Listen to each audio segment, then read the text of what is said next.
Welcome to the Catalyst Sale Podcast. 2020 will be filled with a series of tests. So why not get the year started off a little early with a series I ran via LinkedIn and YouTube, connecting the dots between some of my favorite holiday movies and lessons that apply to sales, business, and life.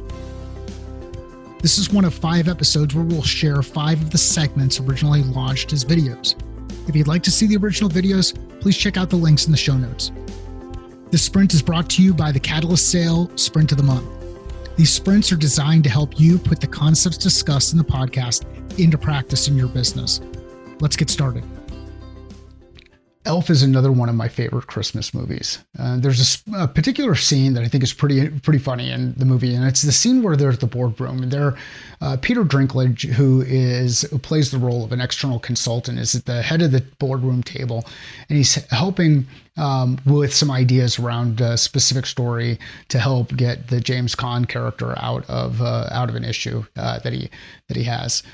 Anyhow, Buddy comes crashing into the room, and he looks down the table, and he's distraught, he's excited because he's in love. And then he looks down the end of the table, and he's shocked to see an elf at the end of the table.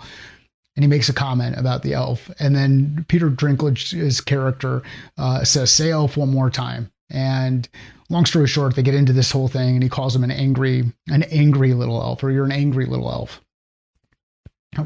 The story that resonates for me here is be careful about how your blind spots and biases can get in the way and shift your perspective in a way that doesn't make sense. You can lose track of what you're ultimately trying to accomplish. You can lose track and get yourself into a situation where you can put others at unease. You can offend others. One of the ways that you can overcome these blind spots is asking questions. Now, in that particular scene, Buddy asks a couple of questions there that are inappropriate, that really start to get Peter Dinklage's character fired up and excited. And he comes running down the boardroom table and drop kicks Buddy at the end. The takeaway here, again, from a sales perspective, from a working with people, from a developing opportunities with your customers, is be careful about the biases you create. Be careful about the preconceived notions that you have as you get yourself into these scenarios.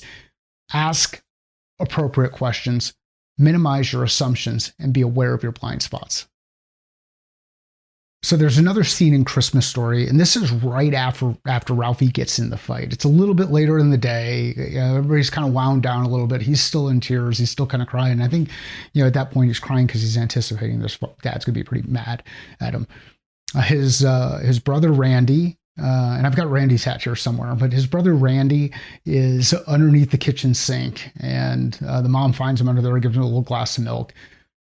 Needless to say, everybody's amped up. Everybody's anticipating what the old man is going to do when he gets home. Old man comes home, sits down at the table, pops open the paper, starts reading through, gets a little bit of feedback on what happened throughout the day, and he finds out that Ralphie was in a fight.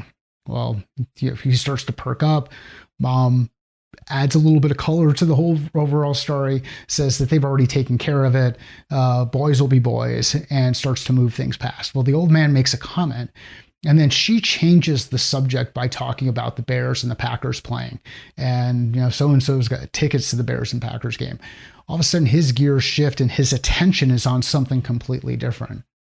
Well, Ralphie's takeaway from this was that his relationship with his mom was different from that point forward. He realized that he had an advocate. He had realized that he had someone in his corner who had his back.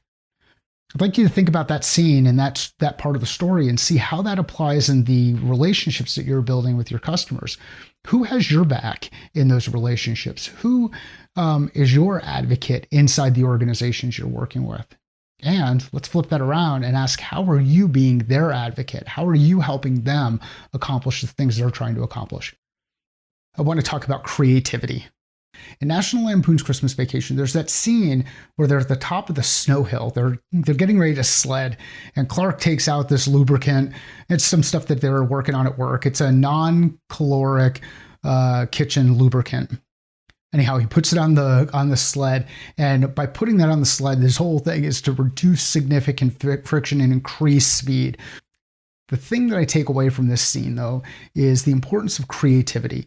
How you can be creative, apply tools and resources that you have from other jobs, from other aspects, from other learning that you've gone through, apply it in the context of a situation, and use that as a way to innovate. As you think about this scene and as you think about this message, I want you to share with me some ways that you have applied ideas and concepts from other environments to a new environment as a means to be creative, as a means to drive innovation. Creativity is a precursor to innovation. The story of Charlie Brown's Christmas, and there's a couple of different arcs that it goes through, but one of the main arcs is that Sally wants to get Charlie Brown involved in the production of the play. So she asks him to be the director of the play. And this stems from the doctor's is in the scene. And we'll talk about that a little bit later on. Anyhow, Charlie Brown goes out and goes looking for a tree. When he goes looking for a tree, the comments beforehand are, make sure you get a nice aluminum one, and maybe we can paint it pink. And maybe this goes back to the days where artificial trees were aluminum. I was joking with Jody a little bit earlier today that we picked up our tree 5 years ago. We've got an artificial tree. And as cool as it would be to have a real tree in the house, having the artificial tree in the house from a convenience standpoint just kind of works for us. So let us know in the comments, do you have an artificial tree or a real tree? Which do you prefer? But as we go back through the part of the story here within Charlie Brown Christmas, one of the things that happens is he takes this tree that he finds, this real tree, and he sets it up on top of the piano, and everybody laughs at the tree. We all know it. We've seen the movie. Well, then, or the show, the 30-minute show usually, and when I was a kid, it was on CBS. You take the tree, takes it outside, and he plants it by his dog's house, by Snoopy's house. And he takes one ornament off, and he puts the ornament on the tree, and the tree falls down. And it reinforces that maybe he made a bad decision choosing the wrong tree. But then the team comes together.